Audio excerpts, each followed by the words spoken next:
And in this timeline, the mastery of photonic computing in the 1940s set humanity on a different technological path, where light became the foundation of all information processing. Now, the first photonic computers processed information at the speed of light, using precisely controlled photons instead of electrons to compute and store data.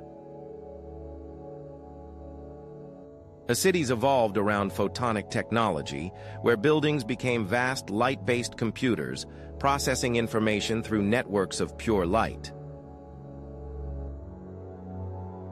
Manufacturing transformed as photonic technology enabled precise manipulation of matter through controlled light, creating new possibilities in production.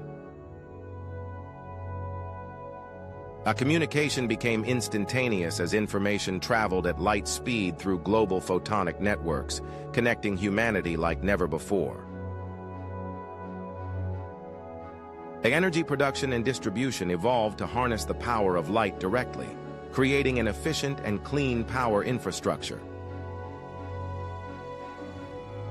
And a new civilization emerged where light became the foundation of all technology, creating a world that operated at the speed of light itself.